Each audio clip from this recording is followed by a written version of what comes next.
we are out in the forest, and there's these big brush piles. Okay, so there's a lot of the debris off the forest floor has been cleaned up and moved into brush piles that the Forest Service, they burn them off, or the landowner. Well, the thing is a lot of these piles, they've been, built by people getting paid by the government to walk around the forest and pick up wood, and then create these big burn piles that really, if these burn piles ignite at the wrong time, that's a pretty good chance that you're gonna have other fires start up as well.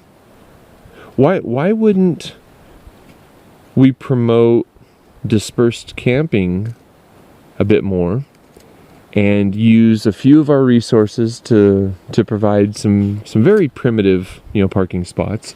But you can see, like here on this hill, if there were some areas that were widened out a little bit, or a bulldozer could go down through this section here and just flatten off a little spot, just clearing out a little bit of the debris, so that way people in four-wheel drives and stuff would be able to kind of camp in some of these other spots that are available.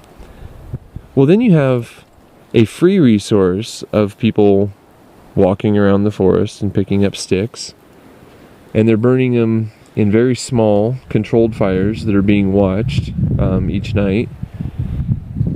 And if we had people dispersed camping more often throughout our forests, there wouldn't be the fuel, the fuel on the ground that that ignites and fuels the huge forest fires that we have every year. So the definition of crazy is doing the same thing over and over again and expecting different results. But if we spent just a little bit of money, figuratively speaking, just a little bit in bulldozer work to, we really don't even have to maintain these roads. So the bulldozers would just be to make some primitive camping spots.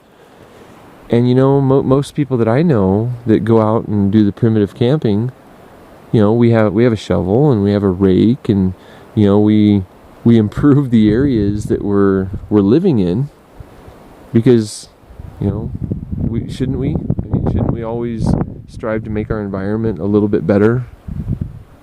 For too long we've been expecting other people to do it, and it hasn't worked out well for us. So anyway, I think we could be managing our resources a little bit more. Only 3% of the arable landmass on the whole planet people are living on. And so it's not really a problem of the necessity of global depopulation.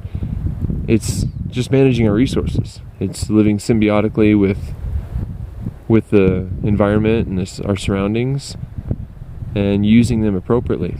Because like all that fuel right there. I don't know if you can kind of get a size of that, but it's probably a good 100 feet long and 40 feet wide, and piled up about 7 to 8 feet high. And there's some really big piles here. So all of that fuel wood could be burned up in fires that are warming people, instead of consuming electricity and natural gas from the grid and paying to do it. We've got a problem with homelessness. We've got problems with people not eating well. We've got a lot of problems that we're facing in the world, and we just need to start making different choices. And those choices can include utilizing our forests and spreading out a little bit. Once you learn the plants and stuff that you can eat in the wild, you're eating naturally, and you're eating for free. And hopefully, since you're enjoying eating for free and the freedom that nature gives you, you'll be planting back, and you'll be helping Mother Nature hold water to the land by digging little swells across the hillsides. And that helps to hold the water to the ground and prevent erosion. So there's a lot of things that we should be doing differently. let's start doing them.